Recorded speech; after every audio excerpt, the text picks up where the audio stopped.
We're going to continue our journey and keep skating down the line.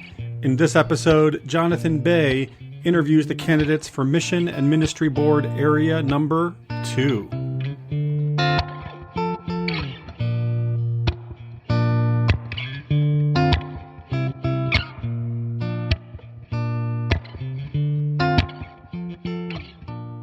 Welcome, Rosanna, Eller, McFadden. We're glad for this opportunity to get to know you better as you are on the ballot for Mission and Ministry Board Area 2 at this year's annual conference. Well, what makes the position you're being considered for important in the life of the broader church? Well, as you know, the church is an organization, a body that affirms Jesus Christ as its head, but I believe that any organization needs leadership, and so positions of leadership are important.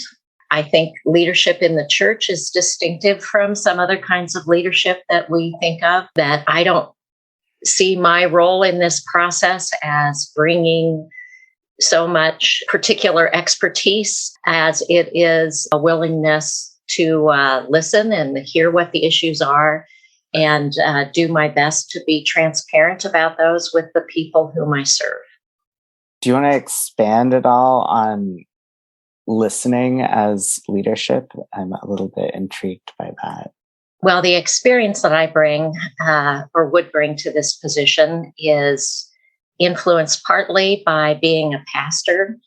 And I think listening is a really important part of pastoral leadership, of any leadership, but in some unique ways in pastoral leadership. And I have found that whatever energy or spirit I bring into a gathering tends to be multiplied. And so bringing spirit of a willingness to listen and an openness to what other people know that I may not know is a really important part of leadership. The church is a complicated organization. This is a national position. There's no way that I can understand going into this position what all of the issues and the perspectives are. What do you think makes you better suited for this position in 2022 than you would have been, say, 5 or 10 years ago? So I wouldn't say better suited necessarily, but differently suited. I'm sure that I would not have allowed myself to be nominated for this position 20 years ago because I don't think I would have had space in my life raising a family and things to do it justice. The experience that I've gained over that time may be significant, but I think experience doesn't automatically equal wisdom. I think people who do have space in their lives when they're in their 30s or 40s to be in leadership positions like that, I am so grateful for what they bring to situations and conversations. The church is in a different place than it was 20 years ago. I do my best to match what I bring to what the need is. I really like that perspective of differently suited, and it sounds like you have really thought a lot about where you have energy and how to manage that. So I think that nicely leads into this question of holding a leadership position in the church is a lot of work. Mm-hmm. And on top of your other jobs and personal life, how do you envision taking care of yourself while juggling multiple responsibilities? Yeah, that was a great question. And thanks to whoever came up with that question. I would paraphrase a quote from Goethe, who says, "They are happiest who find peace in their own home." I feel like the place where I live and the person I live with, my husband, Tim, is a person and a place that gives me energy and gives me a place where I can recharge. That is a place where I find peace. I have, over many years, developed some habits of regular exercise and healthy friendships that I feel like serve me well. My congregation is a supportive place, and they're supportive of this nomination. I think probably most importantly, and I found this in my pastoral work and other work that I've done, particularly in the church, that work that feels purposeful it's still work, but it's nowhere near as draining as work where you feel like you're not accomplishing anything. So hopefully work for the church always feels purposeful. In a perfect world, that's what it would be. That doesn't mean that I haven't sat through boring meetings and all of those things, but I feel like if Mission and Ministry Board is doing important work, then that is energizing work to be a part of. Is there a person or organization currently or in your past that has inspired you or helped you to develop your gifts so that you have this passion and skills to be prepared for this position? I had a seminary professor. I got my theological training at AMBS, which at the time was Associated Mennonite Biblical Seminary. It's now Anabaptist Mennonite Biblical Seminary.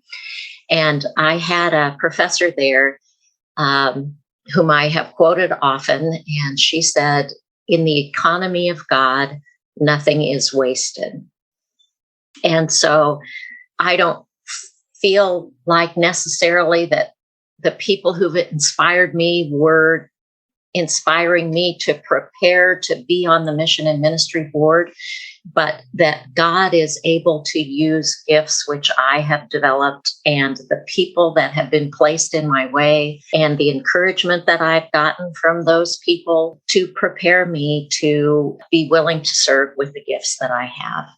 So seminary professors that were inspiring to me, my 3-year tenure on the Program and Arrangements Committee of the Church of the Brethren, and that experience for annual conference.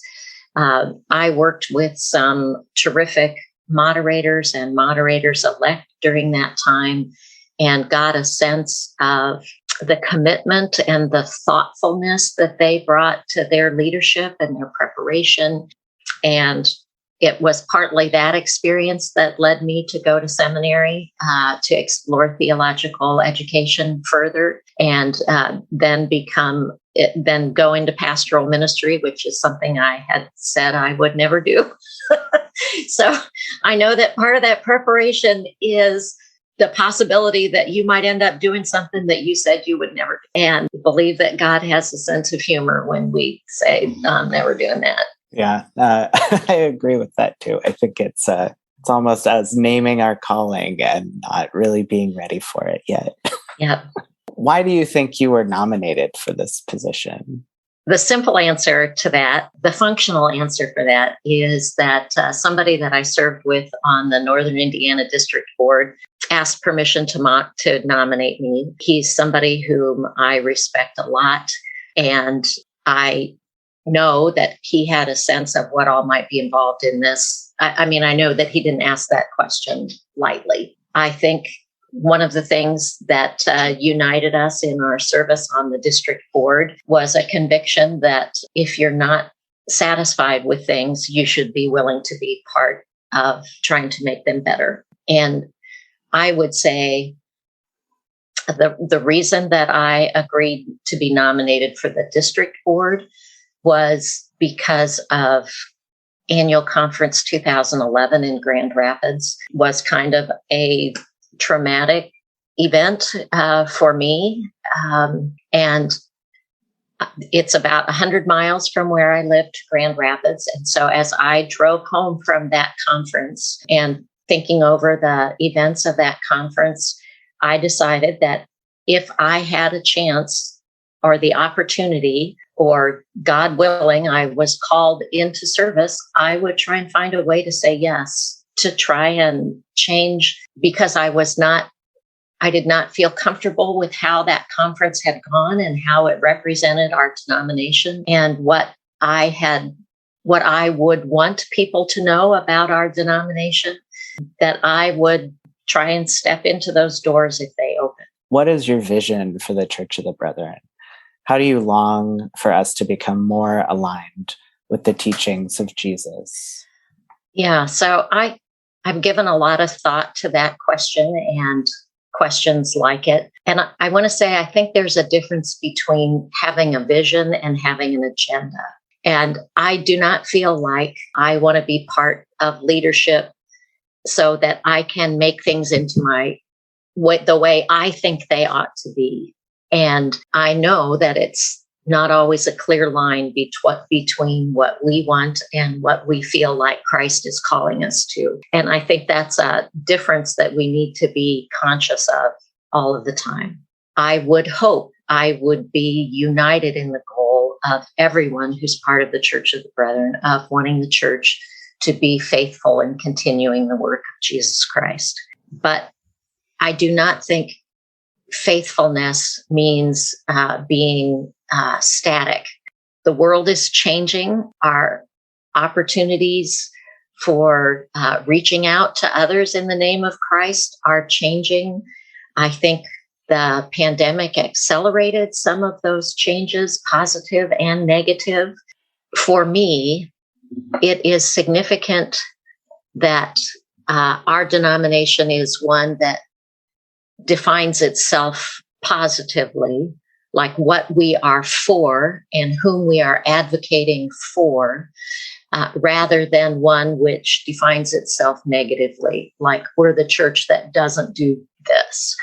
And I know that can be a matter of semantics, but it's important. So, for example, clearly, we ought to be the church which is against sin. But that is not what I want as the tagline for our denomination, no matter how much I agree with that. I would rather be the denomination that advocates for new life in Christ. And I really think the way that we imagine that shapes us and shapes our interactions with other people, both people within the denomination and those whom we are trying to reach for the sake of Christ and the Church of the Brethren. Thank you so much, Rosanna, for being vulnerable and sharing more about yourself with us. I really appreciated getting to know you. Yeah, thank you for the opportunity to do this, Jonathan. I appreciate that people are interested, and the people who care enough about these nominations to go to the extra effort to find out about the people behind those pictures in the annual conference booklet.